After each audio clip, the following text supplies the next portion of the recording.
केवल कलमा पढ़ने वाला मुसलमान वही वक्फ कर सकता है। वक्फ अमेंडमेंट बिल दोनों सदनों में पास हो गया है। हमारी जो ज़मीन अवैध कब्जे की थी वो छूट जाएंगी। लेकिन दुखी इसलिए हूँ, कुछ दहशतगर्द किस्म के लोग लगातार धमकियां दे रहे हैं। ईडन गार्डन हमारा 1500 साल पुराना मंदिर तमिलनाडु में, वो भी हमारा। किसी ने आपको हक दिया थोड़े समय के लिए तो आपने उसे रख लिया। दिस इज़ नॉट इस्लाम। भारत माता की जय नहीं कहूँगा, मेरी गर्दन पर छुरी भी फेर दो तो। और उसी संसद में कहता है जय फिलिस्तीन। कहाँ का बैरिस्टर? देश का संविधान ही नहीं जानता है। भारत माता की जय कहना संविधान में लिखा है। कि वक्फ बिल अब पास हो गया है, तो एक मुस्लिम होने के नाते आप क्या कहेंगे इस पर? बिस्मिल्लाहिर्रहमानिर्रहीम रब्बिश्रह ली सदरी व यस्सिर ली अमरी वहलुल उक़दतन मिन लिसानी यफ़क़हू क़ौली। भारत माता की जय, जय हिंद। वक्फ बिल पास हो गया है, लोकसभा में भी और राज्यसभा में भी 2 चरण पूरे हो गए हैं। 1 चरण और बचा है, राष्ट्रपति का हस्ताक्षर होने के। तो एज ए मुस्लिम आप मुझसे पूछेंगी तो 2 चरण पूरे होने पर मैं बहुत खुश हूँ और थोड़ा सा दुखी भी हूँ। तो खुश क्यों हूँ वो समझ लीजिए और दुखी क्यों हूँ वो समझ लीजिए। खुश इसलिए हूँ कि 1985-86 में एक गरीब मुस्लिम महिला का हक छीना गया था, जिसे हक दिया था सुप्रीम कोर्ट ने। संसद में कानून लाकर शाहबानों को सहायता दी जाए, उसे इमदाद दी जाए। सुप्रीम कोर्ट के उस फैसले को संसद ने बदल दिया था। वो काला दिन था मुसलमानों के लिए। संसद ने बहुत बुरा किया था एक गरीब मुस्लिम महिला के साथ। और आज खुश इसलिए हूँ कि आज गरीब मुस्लिम महिलाएं, बच्चे जो बेरोज़गार हैं, उन सबको रोज़गार भी मिलेगा। स्कूलें भी बनेंगी, कॉलेज भी बनेंगे, अस्पताल भी बनेंगे, स्किल सेंटर भी बनेंगे, क्योंकि वक्फ अमेंडमेंट बिल दोनों सदनों में पास हो गया है। हमारी जो ज़मीन अवैध कब्जे की थी वो छूट जाएंगी, फिर से मुसलमानों के पास वो ज़मीनें आ जाएंगी। लेकिन दुखी इसलिए हूँ, कुछ दहशतगर्द किस्म के लोग लगातार धमकियाँ दे रहे हैं, लगातार इसका विरोध कर रहे हैं, राष्ट्रवादी मुसलमानों पर हमले भी कर रहे हैं। और फिर वो लोग कहते हैं कि हम संसद के इस फैसले के ख़िलाफ़ सुप्रीम कोर्ट में जाएंगे, इस फैसलों को चुनौती देंगे। यानी 1986 में संसद में बिल लाकर इन्होंने कोर्ट के फैसले को चुनौती दी और मुस्लिम महिला का हक छीना, और अब संसद के फैसले के खिलाफ फिर सुप्रीम कोर्ट जा रहे हैं और मुसलमानों का हक छीनने की बात कर रहे हैं। तो इनको ऐसा नहीं करना चाहिए।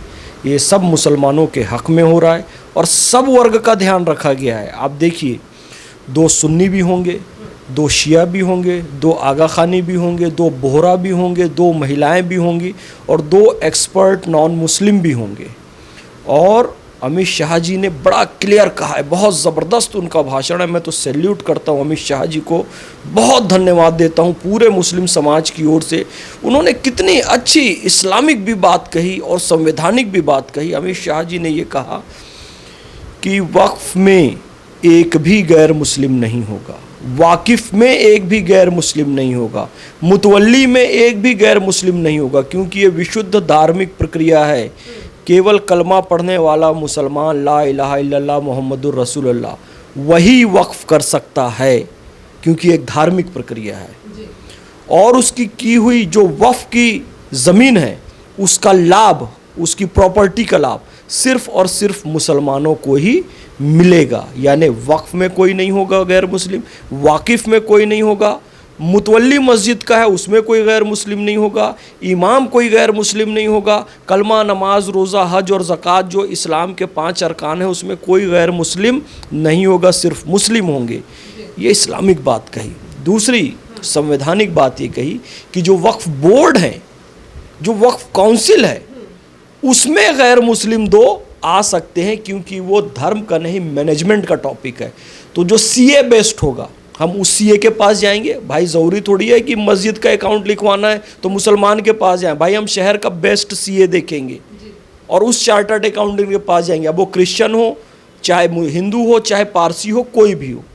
ठीक इसी तरीके से 2 एक्सपर्ट गैर मुस्लिम भी ले जाएंगे ताकि मैनेजमेंट उसका ठीक से हो सके। जैसे जो कलेक्टर होता है उसके जुरिस्डिक्शन में मस्जिद आए, मंदिर आए, चर्च आए, सबकी वो व्यवस्था देखता है अच्छे से। वो धर्म और जाति की बात वहाँ पर नहीं होती है। ठीक उसी तरीके से यहाँ कोई धर्म जाति की बात नहीं है। जो दो एक्सपर्ट नॉन मुस्लिम हैं उनको लिया जाएगा। तो अमित शाह जी ने संविधान के अनुरूप भी बात कही है और इस्लाम के अनुरूप भी बात कही है, उनका हम स्वागत करते हैं। देखिए, इस वक्त जैसे संशोधन की जो बात हुई है इस बिल में, इसमें कहा है कि महिलाओं को एंटर किया जाएगा, लेकिन विपक्ष कह रहा है कि महिलाएं तो पहले से ही थी, तो अब महिलाओं के नाम पे क्यों ये पक्ष अपने आप ये वोट बटोरने की कोशिशें की गई है, मत है वो बटोरने की कोशिश की गई है महिलाओं के नाम पर। अच्छी बात है, महिलाएं पहले भी थी तो वही बात तो कही ना, तो बुरा क्यों मानना। आपको खाना मिल रहा है, हम खाना देना जारी रखेंगे, तो ये बुरा मानने की बात है क्या। तो अमित शाह जी ने उन्हीं की बात की, तो बुरा क्यों मान रहे हैं भाई। महिलाएं पहले भी थीं, अभी भी हैं, लेकिन अब आरक्षित कर दिया गया है। वैकल्पिक व्यवस्था नहीं रहेगी, महिला रखे तो भी ठीक, नहीं भी रखे तो ठीक। अब माँ के कदमों में जन्नत है, तो माँ दो माताओं को रखना ही पड़ेगा। खाली कहने से नहीं चलेगा, जननी जन्मभूमिश्च स्वर्गादपि गरीयसी, और माँ के कदमों में जन्नत है। अब उस माँ को अधिकार आपको देना ही पड़ेगा। ये कहते हैं जी वक्फ करने से पहले घर में जो बच्चे हैं, महिलाएं हैं, उनको अधिकार दे दिया जाए। इस्लाम में एक कानून है। अमित शाह जी ने संसद में यही बात कही वक्फ अलल औलाद के तहत, कि वक्फ करने से पहले अपनी माँ का अधिकार जो संपत्ति में है उसे दो, अपनी बुआ का अधिकार जो संपत्ति में है उसे दो, अपनी पत्नी का जो अधिकार है उसे दो, अपनी बेटी का जो अधिकार है उसे दो, अपने बच्चों का अधिकार जो है उसे दो, और उसके बाद जो बिल्कुल पर्सनल आपका बच जाए उसे आप वक्फ कर सकते हैं। ये नहीं सबका अधिकार मारकर आपने वक्फ कर दिया। तो ये बात भी पहले से थी, अमित शाह जी ने वो बात कही। महिलाओं को भी पहले से था, अमित शाह जी ने वही कहा, अब आरक्षित भी कर दिया। तो भाई खुश हो जाओ ना, जो है उसको कंटिन्यू कर रहे हैं। आप कह रहे हैं बदल रहे हैं, तो भाई कुछ चीज़ें कंटिन्यू कर रहे हैं तो उसमें आप खुश भी हो जाइए। और वक्फ बाय यूज़र का कंसेप्ट जो है ना, वो इस्लाम में है ही नहीं। लेकिन फिर भी ये इस देश की उदारता थी कि मुस्लिम भाई जहाँ कई सालों से जहाँ नमाज़ पढ़ रहे हैं या फिर अफ्तारी कर रहे हैं या दरगाहें बना कर रखे हैं, उसे कंटिन्यू किया जा रहा है। अमित शाह जी ने कहा ये बिल रेट्रोस्पेक्टिव नहीं है, यानी कि पहले से जो स्थापित है, जहाँ 100 साल 2 साल से आप नमाज़ पढ़ रहे हैं, उसे डिमोलिश नहीं किया जाएगा। जबकि वक्फ बाय यूज़र का कंसेप्ट इस्लाम में है ही नहीं। अब आपने कई बार सुना होगा कि मुसलमान कहीं पार्क में नमाज़ पढ़ने लग गए तो कुछ लोग विरोध करने लग गए, ट्रेन में पढ़ने लग गए तो कुछ लोगों ने विरोध किया। ऐसा आपने सुना है। उसका रीज़न सुनिए।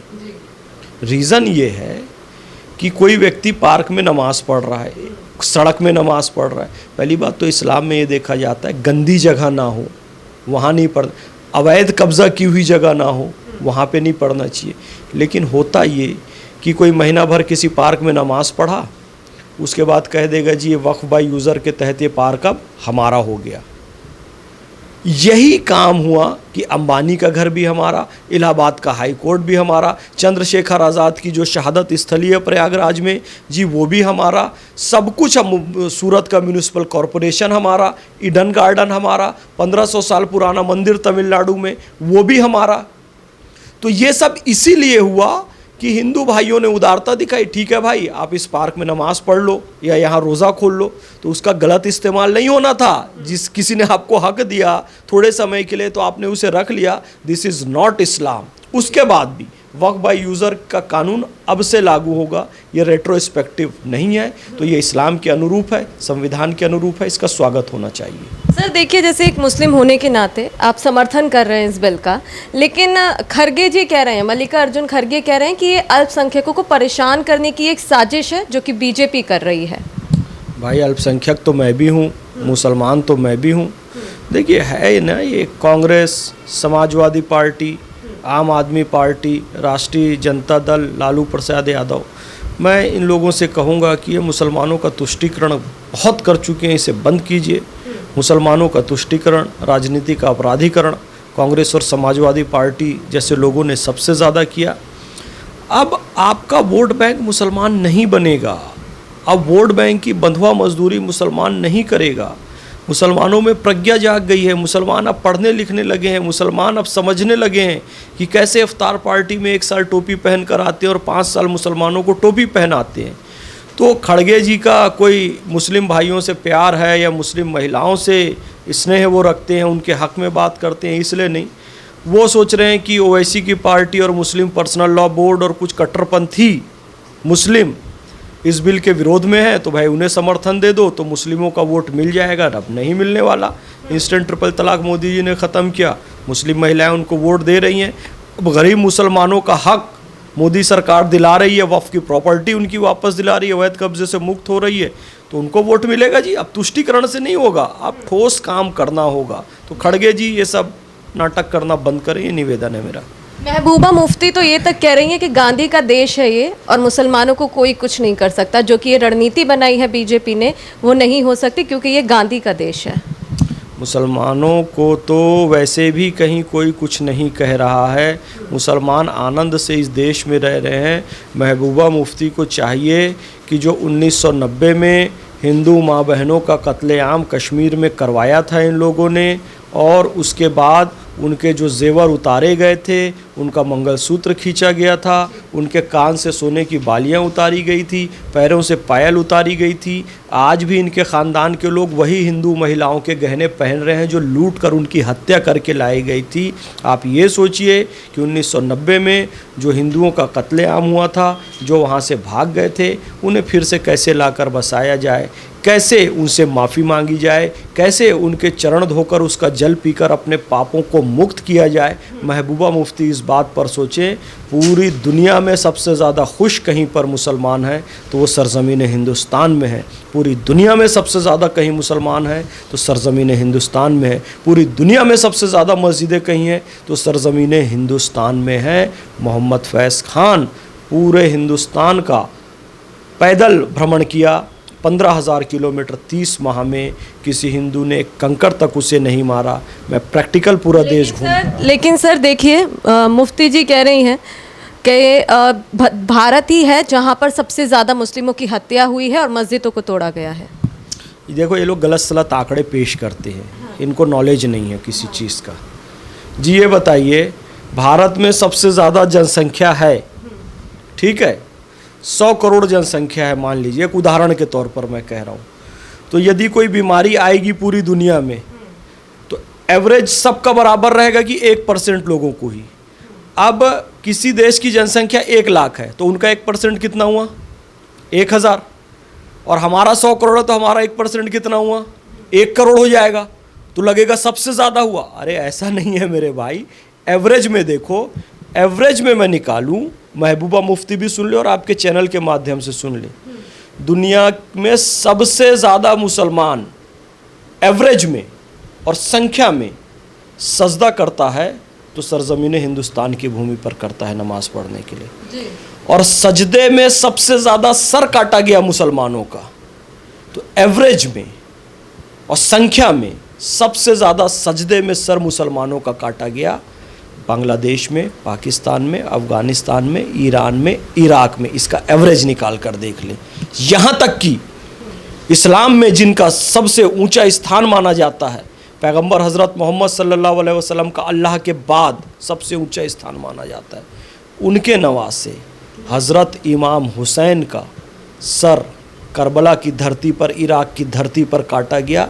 यही बड़े बड़े मुफ्ती, उलेमा, अपने आप को बड़ा मुसलमान जो लोग बताते थे, उन लोगों ने हमारे प्यारे पैगंबर हज़रत मोहम्मद सल्लल्लाहु अलैहि वसल्लम के प्यारे नवासे इमाम हुसैन के सर को काटा, सिजदे में काटा। किसी शायर ने ये लिखा कि क्या तमाशा हुआ इस्लाम की तकदीर के साथ, कत्ल शब्बीर हुए नाराए तकबीर के साथ।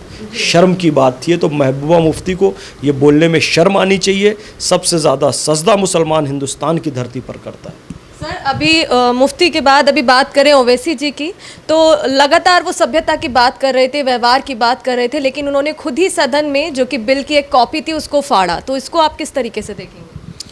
गलत तरीका है, हिंसक तरीका है। महात्मा गांधी का उदाहरण ये लोग बार बार देते हैं। महात्मा गांधी ने विदेशी सत्ता के खिलाफ संघर्ष किया था। साउथ अफ्रीका में जाकर उन्होंने दिलेरी दिखाई थी। साउथ अफ्रीका में अंग्रेज़ों के काले कानून का विरोध किया था। आप में हिम्मत है कि आप पाकिस्तान में जाकर शियाओं के खिलाफ जो जुल्म हो रहा है उस पर बोल सकें? ईरान में जाकर सुन्नियों के खिलाफ जो काम हो रहा है उस पर बोल सकें? इराक में जाकर शियाओं का जो कत्लेआम हो रहा है उस पर आप बोल सकें? नहीं। गांधी जी ने विदेश में जाकर विदेशी सत्ता के खिलाफ आवाज़ बुलंद की थी। आप अपने देश में, लोकतांत्रिक देश में, लोकतांत्रिक चुनी हुई सरकार के खिलाफ आप संसद में ऐसा असंवैधानिक कार्य कर रहे हैं, युवाओं को हिंसा की प्रेरणा दे रहे हैं। शर्म आनी चाहिए भाई। कहाँ का बैरिस्टर है तू? कहता है कि भारत माता की जय नहीं कहूँगा, मेरी गर्दन पर छुरी भी फेर दो तो। और उसी संसद में कहता है जय फिलिस्तीन, कहता है संविधान में नहीं लिखा हुआ है भारत माता की जय बोलूँ। आपके चैनल के माध्यम से बता दूं, संविधान में लिखा है भारत माता की जय बोलो। भारतीय संविधान भाग 4 अनुच्छेद 51 का बिंदु ख ये कहता है कि स्वतंत्रता के लिए राष्ट्रीय संघर्ष को प्रेरित करने वाले आदर्शों को हमें अपने हृदय में संजो कर रखना और इसका पालन करना हर भारतीय नागरिक का कर्तव्य है। तो स्वतंत्रता को प्रेरित किया भारत माता की जय ने, वंदे मातरम ने, इनकलाब जिंदाबाद ने, गीता रहस्य ने, कुरान ने भी किया, हदीस ने भी किया। तो सबका सम्मान करना हमारा कर्तव्य है, ये देश के संविधान का मौलिक कर्तव्य कहता है। कहाँ का बैरिस्टर देश का संविधान ही नहीं जानता है? भारत माता की जय कहना संविधान में लिखा है। संशोधन में एक पॉइंट ये रहा है कि गरीबों को अमीरों से बचाने की कोशिश है, इस बिल में पारदर्शिता लाने की कोशिश है। तो गरीबों को अमीरों से कैसे बचाने की ये कोशिश है, जो लोग नहीं समझ पा रहे हैं उनको आप कैसे बताएंगे? देखिए, बिल्कुल आपने सही प्रश्न किया और ये बात क्लियर होनी चाहिए। आज से 100 साल पहले किसी ने एक दुकान वक्फ की कि भाई इस दुकान का किराया जो भी आएगा इससे गरीब बच्चों को भोजन कराया जाएगा या उनकी शिक्षा की व्यवस्था की जाएगी, ऐसा वो कह के गया। अब भी उसने अपनी दुकान तो वक्फ कर दी। अब आज से 100 साल पहले उस दुकान का किराया 10 रुपये था और मेन रोड में वो दुकान थी, तो उस समय के हिसाब से तो 10 रुपये पर्याप्त था। तो ये जो लोग हैं ना, कुछ कट्टरपंथी लोग, अवैध कब्जाधारी लोग, उन्होंने 10 रुपये में उस समय लीज पे ले लिया कि 10 रुपये प्रति माह की लीज पर हम लेते हैं, आज भी 10 रुपये दे रहे हैं। इस तरीके से इनका कब्जा है इनके ऊपर। अब आज उस दुकान का किराया, मेन मार्केट में दुकान है, कम से कम 1 लाख रुपए महीना होना चाहिए। उसका किराया वो आज भी कितना दे रहे हैं? 10 रुपये दे रहे हैं। ऐसे कितनी प्रॉपर्टी है, 5 स्टार होटल्स के नाम आ रहे हैं, आज भी वो 50,000 रुपये, 5 स्टार होटल 50,000 महीना किराया दे रहा है। सोचिए, कम से कम 50 लाख रुपए उसका किराया होना चाहिए। ऐसे बड़े बड़े लोगों ने वक्फ की प्रॉपर्टी को अपने नाम करके उसका बड़ा नॉमिनल सा हिस्सा देते हैं। उसका परिणाम ये हुआ, देखिए, कि रेलवे के बराबर ज़मीन है कहते हैं वक्फ की, और रेलवे तो अरबों खरबों रुपए का फ़ायदा देश को पहुंचा रहा है, अरबों रुपए का फ़ायदा देश को पहुंचा रहा है। और वक्फ की प्रॉपर्टी जो रेलवे के बराबर है, उसने उत्पादन किया मात्र 126 करोड़ रुपए का। आप सोचिए, तो ये सारा धन कहाँ जा रहा है? सारा धन इनके पॉकेट्स में जा रहा है, जो लोग उस पर कब्जा करके बैठे। ऐसे अमीर लोग गरीबों का हक खा रहे हैं। अब ये बताओ, एक मेन मार्केट में दुकान है और 10 रुपये उसका किराया आ रहा है, और उससे गरीब बच्चों की शिक्षा के लिए बोलने वाला बोल के गया आज से 100 साल पहले। अब 10 रुपये में कैसे उसकी शिक्षा पूरी होगी जिस बच्चे के लिए बोल? तो उनका हक खा रहे हैं। किराया अभी भी 1 लाख है, बाकी का पैसा वो खुद खा रहा है। तो अब पूरा पैसा इनको निकालना पड़ेगा, ये बात है। तो अभी फ़ायदा होने वाला है गरीबों का? बिल्कुल बिल्कुल फ़ायदा होने वाला है, गरीबों का फ़ायदा होने वाला है। गरीब महिलाएं हैं, गरीब मुस्लिम बच्चे हैं, गरीब नौजवान हैं जो रोज़गार के लिए तरस रहे हैं, उनके लिए स्किल सेंटर खुलेंगे, फिर का अस्पताल खुलेंगे, स्कूल खुलेंगे, कॉलेज खुलेंगे, उनका अधिकार उनको मिलेगा। बहुत फ़ायदा होने वाला है। सर, आखिरी सवाल कर लेते हैं। देखिए, पूरी हमने बात की, पूरी चर्चा की, और लगातार सिर्फ यही कहा जा रहा है कि बिल पास हो गया होने के बाद भी कहा जा रहा है कि बीजेपी की सोची समझी एक साजिश है और गहरी रणनीति है इस पूरे बिल के पीछे। क्या कहेंगे? देखिए, इसमें सोची समझी साजिश नहीं है, सोचा समझा प्लान है और गहरी रणनीति है भाजपा की। सोचा समझा प्लान ये है कि भारत को 2047 तक विकसित भारत बनाना है, और उसी विकसित भारत की रणनीति के तहत जो गुंडा तत्व हैं, असामाजिक तत्व हैं, दहशतगर्द तत्व हैं, उन पर कार्रवाई हो रही है। जो भ्रष्टाचारी लोग हैं उन पर कार्रवाई हो रही है और वो किसी भी तरीके से देश विरोधी हैं और देश के विकास को नुकसान पहुंचा रहे हैं तो रणनीति के तहत इन सबको जेल में डाला जाएगा और इस देश को 2047 तक विकसित भारत बनाया जाएगा। ये प्लान है बीजेपी का और ये रणनीति है बीजेपी की। चलिए सर, बहुत बहुत शुक्रिया अपना समय देने के लिए। तो फैज़ खान थे हमारे साथ, जिनसे हमने वक्फ बिल को लेकर बात की और उनसे जाना कि ये बिल कितना सही है और क्या क्या बदलाव इसमें होंगे। तो इनकी बातों से आप कितना सहमत है, कमेंट बॉक्स में बताइएगा। इस वीडियो में बस इतना ही।